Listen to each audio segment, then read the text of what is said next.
যুদ্ধ সংঘাতে ভয়াবহ আকারে বাড়ছে ঘরহারা মানুষের সংখ্যা, হুমকিতে বিশ্বের দরিদ্র দেশগুলো। আমেরিকার কাছে রুশ পারমাণবিক সাবমেরিন, দুই দেশের উত্তেজনা কি আরো বাড়বে? চীনের গোটা শহরে যেন জ্বলন্ত চুল্লি, তারপরও কেন থেমে নেই পর্যটকদের আনাগোনা? আসসালামু আলাইকুম, দেখছিলেন বাংলাভিশন ওয়ার্ল্ড নিউজ হেডলাইন। গোটা বিশ্বে ভয়ঙ্কর রূপ নিয়েছে ভিটেমাটি হারা মানুষের সংখ্যা। 1 বা 2 কোটি নয়, জাতিসংঘ বলছে সেই সংখ্যা এখন 12 কোটি। যুদ্ধ, সহিংসতা আর নানা নিপীড়নে ঘরবাড়ি হারিয়ে পথে পথে ছুটছেন এ সকল মানুষ। গন্তব্য জানা নেই কারোরই। শুধু তারাই নয়, ভয়াবহ বিপদে আছেন শরণার্থীদের আশ্রয় দেয়া দেশগুলিও। কিন্তু কেন? ডেস্ক রিপোর্টে সেই উত্তর দিচ্ছেন শহীদ আরাফাত। শেষ সম্বলটুকু নিয়ে কেবলই ছুটে চলেছেন। কোথায় যাবেন জানা নেই, কারণ কোথাও সে যাওয়ার জায়গাও নেই। গাজার সবখানি চলছে ইসরায়েলিদের বোমা হামলা আর নির্বিচার হত্যাযজ্ঞ। তাই ক্লান্ত হলেও থামতে মানা গাজাবাসীদের। গাজাবাসী ক্লান্ত, আমরা ক্লান্ত, ভীষণ ক্লান্ত। আমরা যতটা বহন করতে পারি তার চেয়ে অনেক বেশি ওজন বহন করছি। পরিস্থিতি অসহনীয়। খাবার, আশ্রয়, চিকিৎসা কিছুই নেই আমাদের। 1 বার 2 বার নয়, ইসরায়েলি হামলার আতঙ্কে আমরা 6 বার স্থান পরিবর্তন করেছি। এখন কোথায় যাব জানা নেই। এমন অবস্থা গাজা ভূখণ্ডের প্রায় সবারই। লাখো ফিলিস্তিনি প্রতিনিয়ত নিরাপদ আশ্রয়ের খোঁজে এক জায়গা থেকে অন্য জায়গায় পাড়ি দিচ্ছেন, কিন্তু কোথাও তাদের মাথা গোঁজার ঠাঁই হচ্ছে না। বাসিন্দারা বলছেন, রাফার পশ্চিমাংশে রাতভর স্থল, আকাশ ও নৌপথে হামলা চালিয়েছে ইসরায়েলি সেনারা। এতে অনেকে রাতের আধারেই ফিলিস্তিনি তাঁবু ও ঘরবাড়ি ছেড়ে বেরিয়ে পড়েন।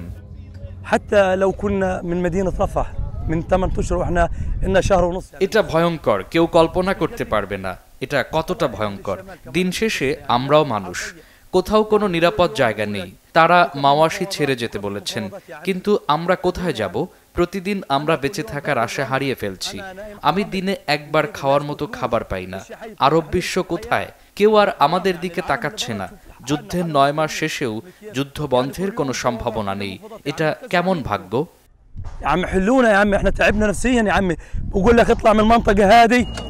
ইসরায়েলি নৃশংস আগ্রাসনে প্রতিনিয়ত হতাহত হচ্ছে শত শত ফিলিস্তিনি, আর ভিটেমাটি হারিয়ে আশ্রয়হীন অন্তত 17 লাখ ফিলিস্তিনি।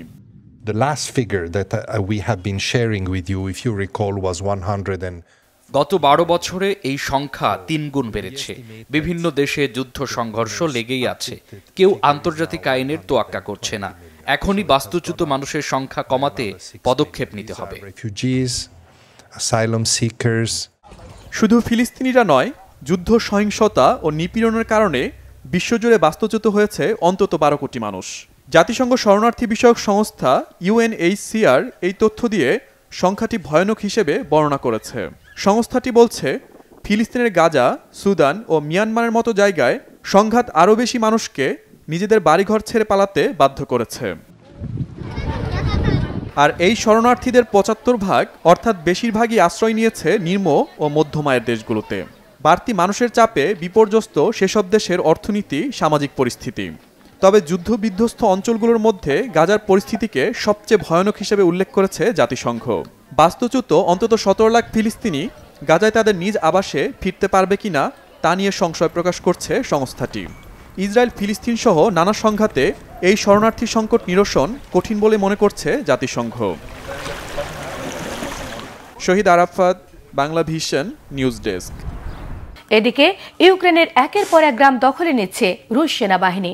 নতুন করে তারা ইউক্রেনের লুহানস্ক এবং খার্কিভ অঞ্চলের 2টি গ্রামের নিয়ন্ত্রণ নিয়েছে। এছাড়া পোক্রোভস্ক অঞ্চলের দখল পেতে ইউক্রেনের সেনাদের সঙ্গে তীব্র সংঘর্ষ অব্যাহত রেখেছে রুশ বাহিনী। ডেস্ক রিপোর্টে থাকছে বিস্তারিত। নতুন করে ইউক্রেনের আরও 2টি গ্রাম দখলে নিয়েছে রাশিয়া। মঙ্গলবার রুশ প্রতিরক্ষা মন্ত্রণালয় জানায়, ইউক্রেনের সেনাদের পরাজিত করে লুহান্স্কের আর্তিওভকা ও খার্কিভের তিমকোভকা গ্রাম দখলে নিয়েছে রুশ সেনারা। এছাড়া যুদ্ধক্ষেত্র জুড়ে ইউক্রেনের সেনাদের বিভিন্ন অবস্থানে জোরালো হামলা চালাচ্ছে রুশ বাহিনী। ধ্বংস করা হয়েছে প্রতিপক্ষের সাঁজোয়া যান, বৈদ্যুতিক যুদ্ধ সরঞ্জাম সহ উল্লেখযোগ্য পরিমাণ সমরাস্ত্র।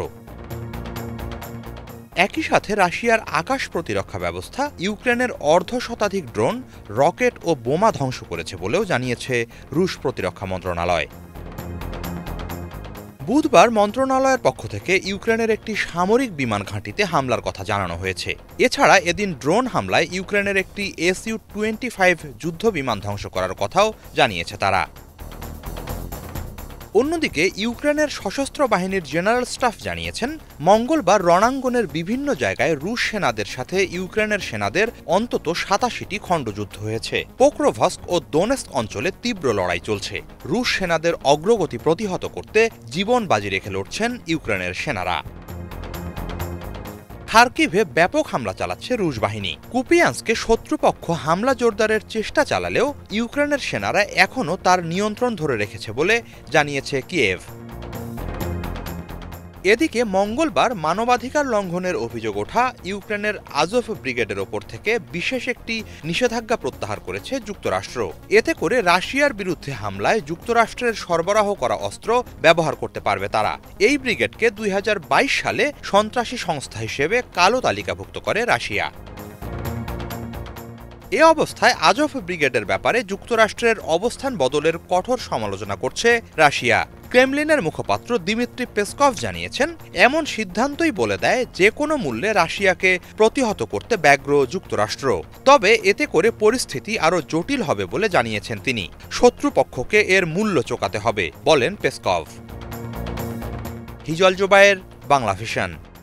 পেনশন আর শ্রমিক অধিকারে কাটছাট করে অর্থনৈতিক সংস্কার প্রস্তাব পাশ করায় বিক্ষোভ আর সহিংসতায় উত্তাল হয়ে উঠেছে আর্জেন্টিনার রাজধানী বুয়েন্স আয়ার্স। এতে অন্তত ২০ পুলিশ সহ অনেক বিক্ষোভকারী আহত হয়েছে, আটক করা হয়েছে বেশ কয়েকজনকে। আর্জেন্টিনার প্রেসিডেন্ট হাভিয়ার মিলের প্রস্তাবিত অর্থনৈতিক সংস্কার নীতির উপর স্থানীয় সময় বুধবার পার্লামেন্টে ভোটাভুটি হয়। সিনেটে পক্ষে বিপক্ষে ৩৬ ভোটের টাই হলে বিতর্কিত সংস্কার প্রস্তাবটি পাশ করতে মূল ভূমিকা রাখেন ভাইস প্রেসিডেন্ট ভিক্টোরিয়া ভিলরোয়েল। এর প্রতিবাদে পার্লামেন্টের বাইরে বিক্ষোভ সহিংস আকার নেয়। বিক্ষোভ দমনে টিয়ার গ্যাস, জল কামান, পেপার স্প্রে ব্যবহার ছাড়াও গুলি করে পুলিশ। প্রায় রণক্ষেত্রে রূপ নেয় পার্লামেন্টের আশেপাশের এলাকা, যা গোটা রাজধানীতে ছড়িয়ে পড়ে।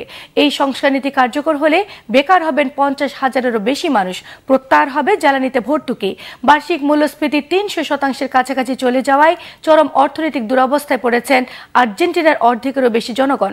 চূড়ান্ত অনুমোদনের আগে অর্থনৈতিক সংস্কার বিলটি পর্যালোচনার জন্য আবারও পার্লামেন্টের নিম্নকক্ষে পাঠানো হবে। দিনে ১৩-১৪ ঘন্টা লোডশেডিং এর অত্যাচার থেকে মুক্তি পেতে বিকল্প সোলার প্যানেলের দিকেই ঝুঁকছে পাকিস্তানিরা। দেশটির সরকার ট্যাক্স উঠিয়ে দেয়, কমেছে সৌর বিদ্যুতের বিভিন্ন সামগ্রীর দাম, ফলে বেড়েছে সোলার প্যানেলের বেচা বিক্রি। হাফিজুল ইসলামের ডেস্ক রিপোর্টে থাকছে বিস্তারিত। বিদ্যুতের আকাশ ছোঁয়া মূল্য বৃদ্ধি আর ঘন ঘন লোডশেডিংয়ে অতিষ্ঠ হয়ে সৌরবিদ্যুতের দিকে ঝুঁকছে পাকিস্তানের জনগণ।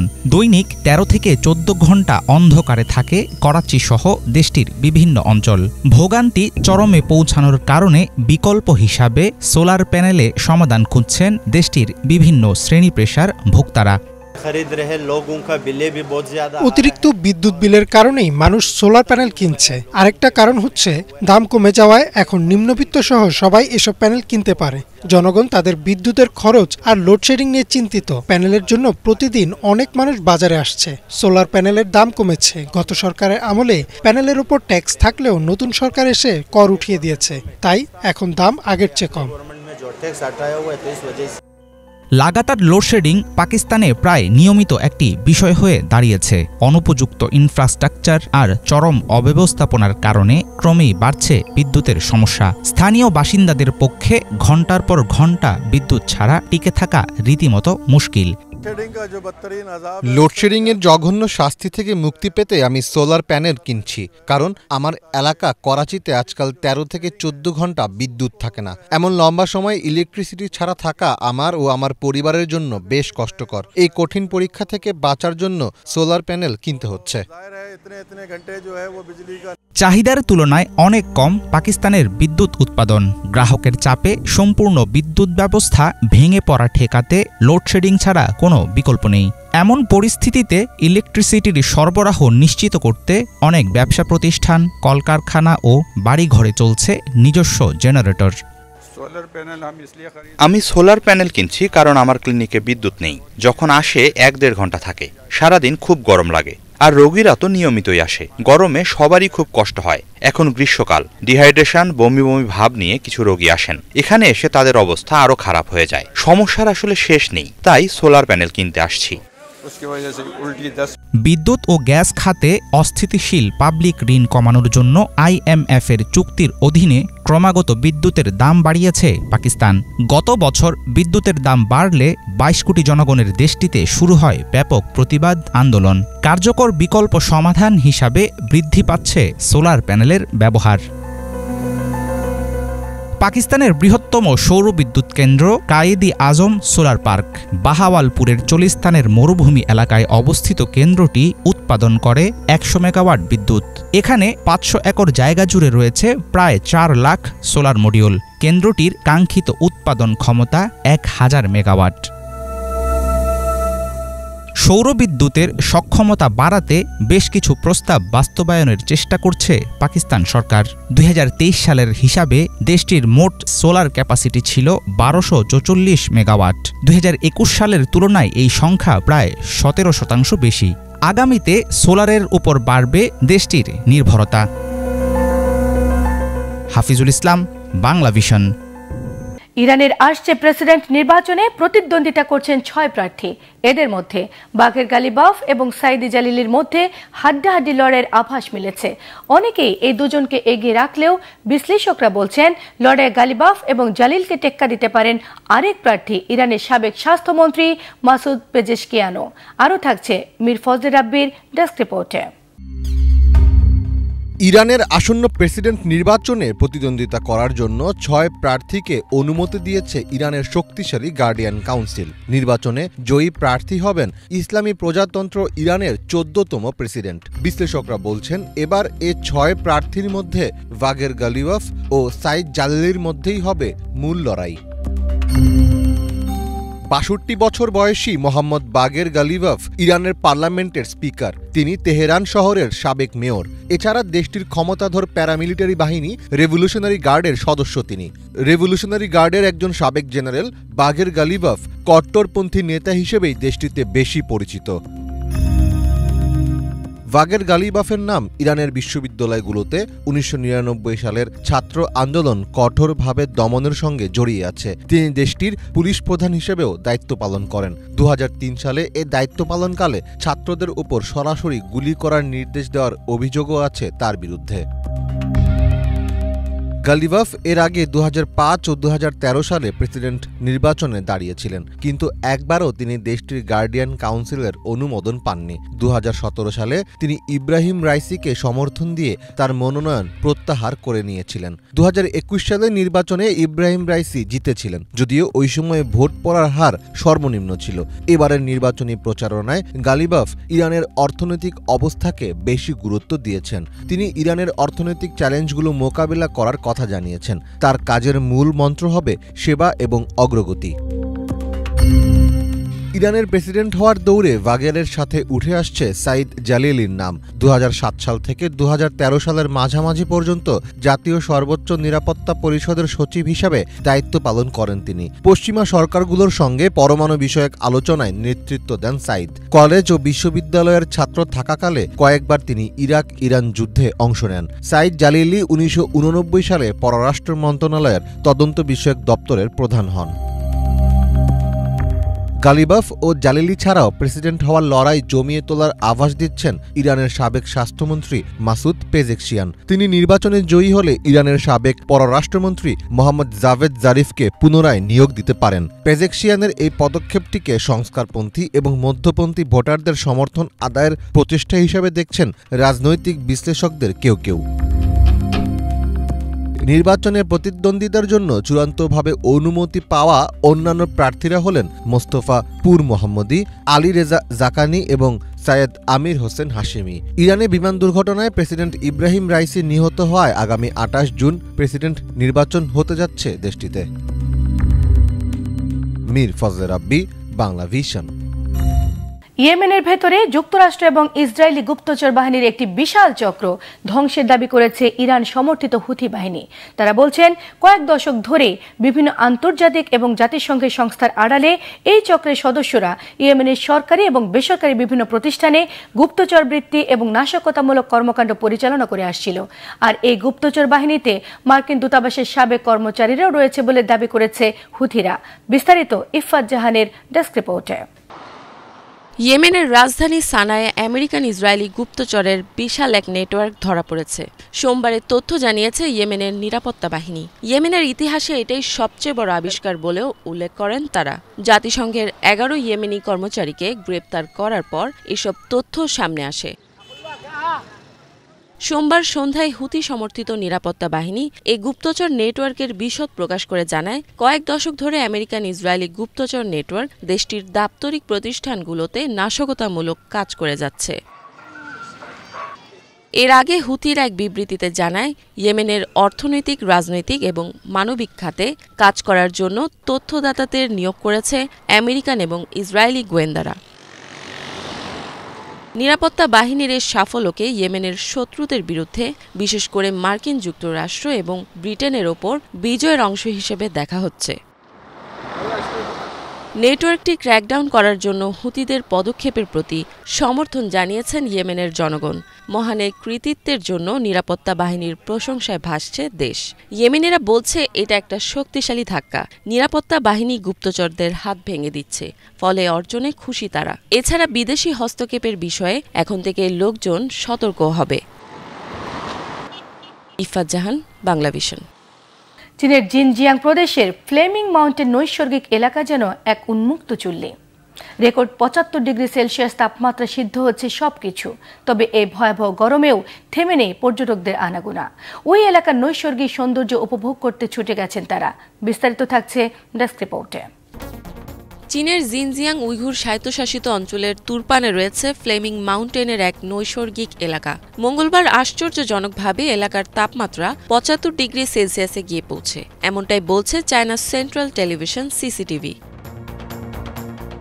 সাধারণত তাপপ্রবাহের এ সময় তুরপানে 40 ডিগ্রি সেলসিয়াস পর্যন্ত উচ্চ তাপমাত্রা থাকে।